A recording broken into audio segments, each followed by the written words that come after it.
മാസം തുടർച്ചയായിട്ട് ഹാംലെറ്റ് എന്ന് പറയുന്ന വിശ്വവിഖ്യാതമായ ഷേക്സ്പിയറിയൻ നാടകം ലണ്ടൻ തിയേറ്ററിൽ അവതരിപ്പിക്കുകയുണ്ടായി.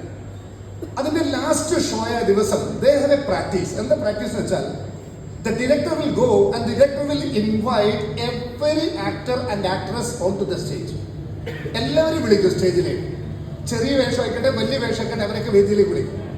അങ്ങനെ അവർ വന്ന് ഇതാണ് ഈ വേഷം അവതരിപ്പിച്ചെന്ന് പറയും. അപ്പൊ കാണികൾ കൈയടിക്കും, അയാൾ തിരിച്ചു പോകും. അടുത്ത ആൾ വിളിക്കും, കൈയടിക്കും, തിരിച്ചു പോകും. പക്ഷെ അവിടെ വേറൊരു സിസ്റ്റം ഉണ്ട്.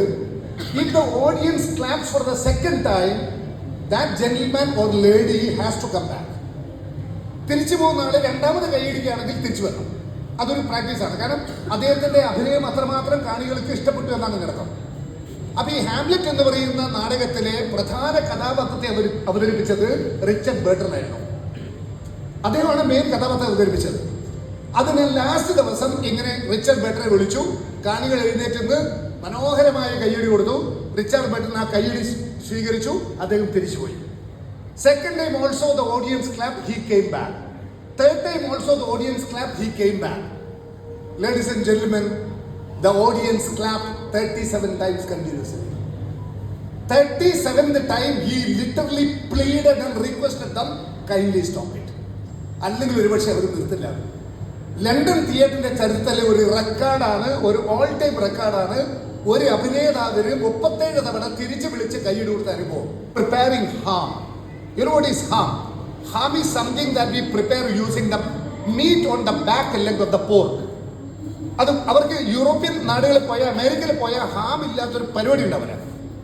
അങ്ങനെ ഒരു അമ്മ ഈ ഹാം ഇങ്ങനെ ഫ്രൈ ചെയ്യുമ്പോൾ ഈ കുട്ടി ശ്രദ്ധിച്ച കാര്യം, she was cutting the lower part of the leg. അതിന്റെ അടിയിലുള്ള ഒരു ചെറിയ ഭാഗം മുറിച്ച് കളയാം.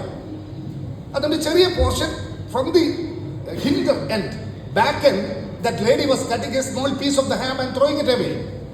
അപ്പോൾ ഈ കുട്ടിക്കൊന്നും മനസ്സിലായില്ല. 7 വയസ്സിലായിരുന്നു. ഈ കുട്ടിക്കൊന്നും മനസ്സിലായില്ല. കുട്ടി ചോദിച്ചു, mummy what are you doing? Why are you cutting the piece of the ham and throwing it out? അപ്പോൾ അമ്മ പറഞ്ഞു, that is how things have to be done.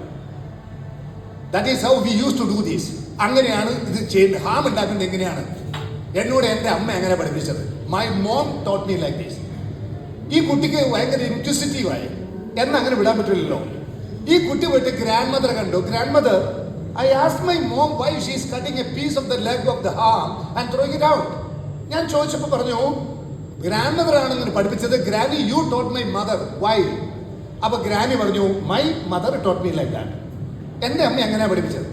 ആ ഗ്രേറ്റ് ഗ്രാൻഡ് മദർ ജീവിച്ചിരിപ്പുണ്ടായിരുന്നു. ആ കുട്ടി വിട്ടില്ല. കുട്ടികളുടെ കാര്യം തീരുമാനിച്ചാൽ അതിന് പറയുമല്ലോ. ആ കൊച്ചുകുട്ടി പോയിട്ട് ഗ്രേറ്റ് ഗ്രാൻഡ് മദറോട് ചോദിച്ചു, granny, I have a question to you. അപ്പൊ എന്താണെന്ന് ചോദിച്ചു. No, I asked my mom why she is cutting the hind part of the ham. She told her mother, or my grandmother taught her like that. I asked the same question to my grandmother. My grandmother told her, you only taught. Why?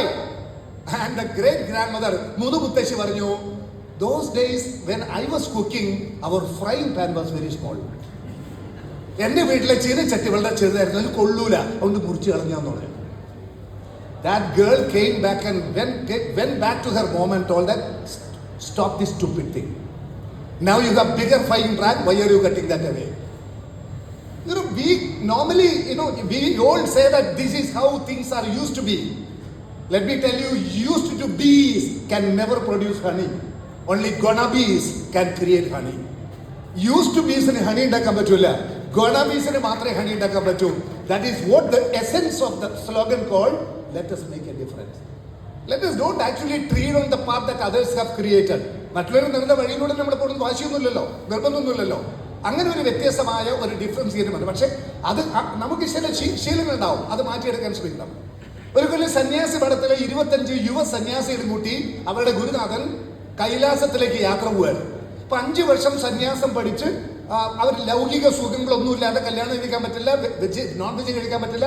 അങ്ങനെ ലൗകിക സുഖങ്ങളോടെല്ലാം good bye പറഞ്ഞ് ആത്മീയതയുടെ മാർഗത്തിൽ മാത്രം ജീവിക്കുന്ന 25 പുതിയ സന്യാസികളെ ശരിയായ സന്യാസികളാക്കി മാറ്റിയെടുക്കാൻ കൈലാസത്തിലേക്ക് യാത്ര പോകുമ്പോൾ ഗുരുനാഥൻ പറഞ്ഞു, നിങ്ങൾ 25 പേരും ചെറുപ്പക്കാരാണ്, പുരുഷന്മാരാണ്.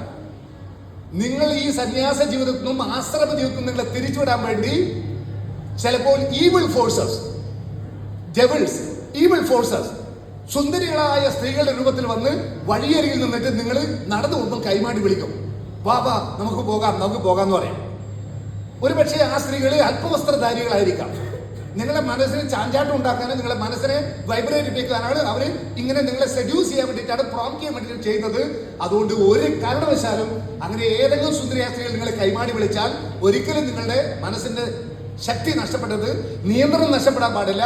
അങ്ങനെ അഥവാ നിങ്ങൾക്ക് എന്തെങ്കിലും മനസ്സിന് പ്രയാസമുണ്ടെങ്കിൽ ഒച്ചത്തിൽ 2 വാക്ക് വേണം: ഹരിയോം ഹരിയോം. ഹരിയോം ഹരിയോം എന്ന് പറഞ്ഞാൽ നിങ്ങളുടെ മനസ്സിൽ വേറെ അനാവശ്യ ചിന്തകളൊന്നും വരില്ല. 25 യുവ സന്യാസികൾ ദിവസം നടന്നിങ്ങനെ പോയി. ആദ്യത്തെ ദിവസം യാതൊരു പ്രശ്നവുമില്ല, 2ാം ദിവസം യാതൊരു പ്രശ്നവുമില്ല, 3ാം ദിവസം ഒരു രാവിലെ 11:15 മണിയാകുമ്പോൾ മുമ്പിലുള്ള ഏതൊരു യുവ സന്യാസി ഒച്ചത്തെ വിളിച്ചു പറഞ്ഞു ഹരിയോം ഹരിയോം. ബാക്കിൽ 24 ആളും ചോദിച്ചു കിതറേ കിതറേ, എവിടെയുണ്ട് ചോദിച്ചു. അതായത് story is very simple. Men will always be men. സന്യാസി ആയാലും പള്ളിയിൽ അച്ഛനായാലും ഉസ്താദായാലും പുരുഷൻ, there is something that is deeply rooted in us. Something that is, I'm not telling about something like that. അപ്പൊ ഏത് JCയുടെ പ്രസിഡന്റുമാരായാലും നമ്മളായാലും നമ്മളൊക്കെ മനസ്സിന് കുറെ കാലങ്ങളായി പഠിച്ച കുറെ ശീലങ്ങളുണ്ടാവും. ആ ശീലങ്ങളിൽ ഒരു മാറ്റം വരുത്താൻ പറ്റണമെന്നാണ് മേക്ക് എ ഡിഫറൻസ് പറഞ്ഞത്. I finish with one more small incident.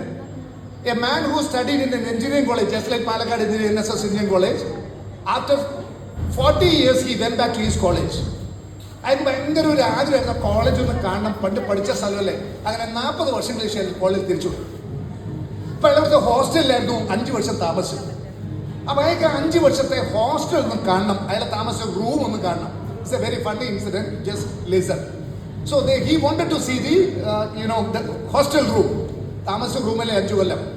അങ്ങനെ അയാൾ പെർമിഷൻ എടുത്ത് പോയിട്ട് അയാൾ ആ ഹോസ്റ്റൽ മുറി എടുത്ത് പോയിട്ട് അതിന് കോളിംഗ് ബെല്ല് പ്രസ് ചെയ്തു. ഒരു 1-2 മിനിറ്റ് കഴിഞ്ഞിട്ടാണ് അത് റൂമിലുണ്ടായിരുന്ന എഞ്ചിനീയറിംഗ് വിദ്യാർത്ഥി വന്ന് തുറന്നത്. അപ്പോൾ ഒരു ഫൈനൽ ഇയർ എഞ്ചിനീയറിംഗ് സ്റ്റുഡൻ്റ് ആയിരുന്നു ആ ഹോസ്റ്റൽ മുറിയിൽ. ഇയാൾ 5 വർഷം ജീവിച്ച ആ ഹോസ്റ്റൽ മുറിയിൽ കിടന്നത് ഒരു ഫൈനൽ ഇയർ എഞ്ചിനീയറിംഗ് സ്റ്റുഡൻ്റ് ആയിരുന്നു. അങ്ങനെ അയാൾ വന്നിട്ട് വാതിൽ തുറന്നു. ഈ മനുഷ്യൻ പറഞ്ഞു, ഞാനിവിടെ പഠിച്ച ഒരാളാണ്, ഈ മുറിയിലായിരുന്നു ഞാൻ 5 കൊല്ലം താമസിച്ചത്, ഞാൻ ഒന്ന് ഈ മുറി വന്ന് കണ്ടോട്ടെ. ഞാനിവിടെ കിടന്നത് 5 കൊല്ലം. I just want to get the feeling of that room where I spend 5 years of my young days. ആ എഞ്ചിനീയറിംഗ് കോളേജിലെ ഫൈനൽ ഇയർ വിദ്യാർത്ഥി പറഞ്ഞു, വരൂ അങ്കിൾ, നോ പ്രോബ്ലം, നിങ്ങൾക്ക് വന്ന് കാണാൻ പറഞ്ഞു. അങ്ങനെ അയാൾ അകത്ത് കയറി. അയാൾ നേരെ പോയിട്ട് ജനാല തുറന്നു. എന്നിട്ട് അയാൾ പറഞ്ഞു, wow, the same old window opening to the garden. പൂന്തോട്ടത്തിലേക്ക് തുറക്കുന്ന പഴയ അതേ ജനാലകൾ. He looked at the ventilator. He said, oh, the same old ventilator 40 years back. 40 മുമ്പുണ്ടായ അതേ ventilator. He just saw and touched the table and the chair. He told, oh my goodness, the same old table and the same old chair. പഴയ അതേ കസേര, പഴയ അതേ മേശ, ഒരു മാറ്റവുമില്ല. അയാളെ കട്ടിലിങ്ങനെ തട്ടി നോക്കി. My God, the same old cot. ഞാൻ കിടന്ന അതേ കട്ടിൽ തന്നെ. പെട്ടെന്ന് നോക്കുമ്പോൾ suddenly he saw a girl under the cot. കട്ടിലിൻ്റെ അടിയിൽ ഒരു പെൺകുട്ടി. ഈ പെൺകുട്ടി ഇയാളെ കണ്ടപ്പോ ഇയാൾക്ക് ഈ ഫൈനൽ ഇയർ വിദ്യാർത്ഥിക്ക് ആകെ വല്ലാണ്ട് ചമ്മലായി. അവൻ പറഞ്ഞു, uncle please don't misunderstand, she is my cousin, she lost a earring and she searching for that. കമ്മല് വീട് പോയിട്ട് അത് തപ്പുകയാണ്, അങ്കിളെ തെറ്റിദ്ധരിക്കല്ലേ, തെറ്റിയിരുന്നു. അപ്പൊ ഇയാൾ പറഞ്ഞു, oh, the same old story. Okay, ഇയാൾ ഇതേ കഥയാ പറഞ്ഞെന്ന് പറഞ്ഞു.